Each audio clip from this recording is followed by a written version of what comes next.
Assalamualaikum warahmatullahi wabarakatuh. Perkenalkan, nama saya Nadila Syariani dengan NIM 0601231001. Saya dari Prodi Ilmu Perpustakaan 1, Fakultas Ilmu Sosial, Universitas Islam Negeri Sumatera Utara. Di sini saya akan menjelaskan apa itu civil society, dan saya akan menjawab satu pertanyaan UAS saya yang diberikan kepada saya pada mata kuliah kewarganegaraan. Pengertian civil society. Civil society adalah sebuah kelompok atau tatanan masyarakat yang berdiri secara mandiri di hadapan penguasa dan negara, memiliki ruang publik dalam mengemukakan pendapat, adanya lembaga-lembaga mandiri yang dapat menyalurkan aspirasi dan kepentingan publik. Tujuan dari masyarakat madani atau civil society. Salah satu tujuan dari masyarakat madani adalah menciptakan masyarakat yang tidak berdasarkan pada interaksi yang bersifat kelas atau menghilangkan diskriminasi dalam kehidupan sosial. Selain itu, tujuan masyarakat madani yaitu menjadi kekuatan penyeimbang bagi kecenderungan dominasi negara. Karakteristik civil society yang pertama, free public sphere atau wilayah publik yang bebas. Free public sphere adalah adanya ruang publik yang bebas sebagai sarana dalam mengemukakan pendapat. Pada ruang publik yang bebaslah individu dalam posisinya yang setara mampu melakukan transaksi-transaksi wacana dan praktis politik tanpa mengalami distorsi dan kekhawatiran. Yang kedua, demokrasi. Secara umum, demokrasi adalah suatu tatanan sosial politik yang bersumber dan dilakukan oleh, dari, dan untuk warga negara.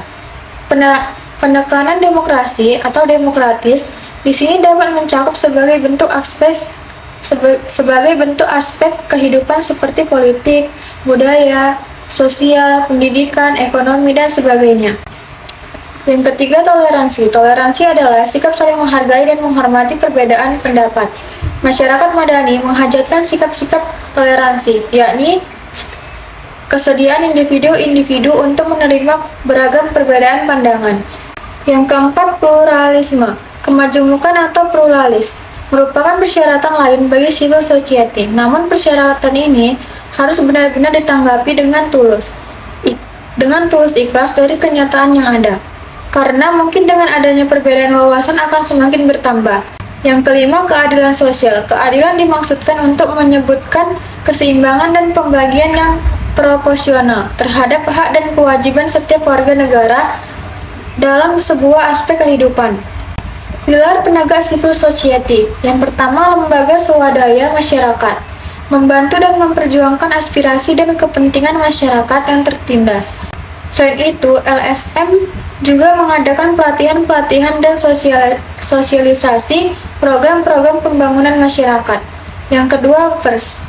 Institusi ini sangat penting dalam kaitannya penegakan masyarakat madani karena dapat mengkritisi dan menjadi bagian dari social control yang dapat menganalisa serta mempublikasikan berbagai kebijakan pemerintahan yang berkenan dengan warga negara.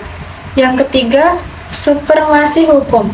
Semua warga negara harus taat terhadap peraturan hukum yang sudah diterapkan. Hal tersebut untuk mewujudkan masyarakat yang damai dalam memperjuangkan hak dan kebebasan antar warga negara. Yang keempat, perguruan tinggi, yang mana dosen dan mahasiswa merupakan bagian dari kekuatan sosial dan masyarakat madani yang bergerak pada jalur moral force untuk menyalurkan aspirasi masyarakat dan mengkritisi berbagai kebijakan-kebijakan pemerintahan. Dengan catatan dalam mengkritisinya tersebut tidak melanggar peraturan hukum yang ada. Di sisi lain, perguruan tinggi juga bisa mencari solusi-solusi dari permasalahan yang ada di masyarakat. Kemudian saya akan menjawab pertanyaan berikut.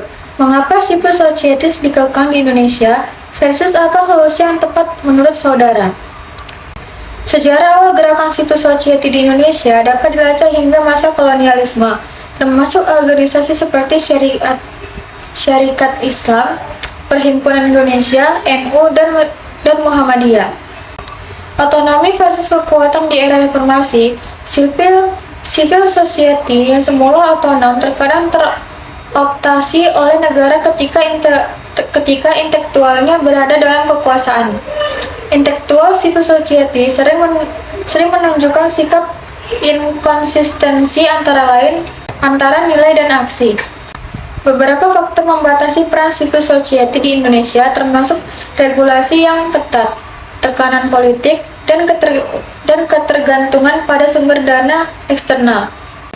Konteks global, gelombang protes sosial global seperti gerakan parlemen jalanan mempengaruhi Indonesia juga.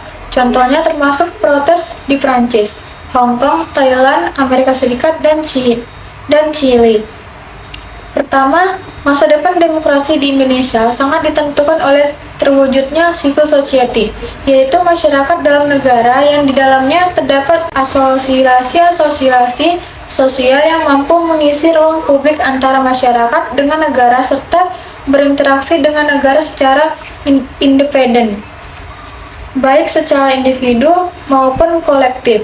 Kedua, prospek pengembangan civil society di Indonesia ditentukan oleh faktor pembentukan dan penguatan beberapa komponen-komponen di dalam kehidupan bermasyarakat dan bernegara, yaitu otonomi, akses masyarakat terhadap lembaga negara, arena publik yang terbuka. Di samping itu, prospek pengembangan civil society juga sangat ditentukan oleh optimalisasi beberapa faktor, di antaranya penciptaan keluarga demokratis, peningkatan peran organisasi non-pemerintahan, optimalisasi peran kelas menegakkan intelektual, khususnya mahasiswa, dan pendidikan politik. Ketiga, proses pembentukan civil society dalam konteks Indonesia dihadapkan pada beberapa tantangan, di antaranya tingginya fragmentasi sosial di tengah-tengah masyarakat, belum meratnya hasil pembangunan di bidang ekonomi, sosial, dan pendidikan, serta masih kuatnya budaya politik paternalistik di dalam masyarakat. Hal ini dapat membatasi efektivitas gerakan sosial. Tantangan politik di tengah perubahan politik dan ketidakstabilan. Gerakan sosial sering menghadapi tantangan beberapa gerakan. Beberapa gerakan dapat ditekan atau dibatasi oleh pemerintahan. Solusi yang tepat adalah dengan penguatan otonomi, meningkatkan otonomi civil society agar dapat berfungsi sebagai pengawas dan penyeimbangan terhadap negara. Yang kedua, transparansi dan akuntabilitas. Harus memastikan transparansi dalam pengelolaan dana dan akuntabilitas terhadap masyarakat. Yang ketiga, pendidikan dan kesadaran. Meningkatkan kesadaran masyarakat tentang peran civil society dan pentingnya partisipasi aktif dalam pembangunan nasional.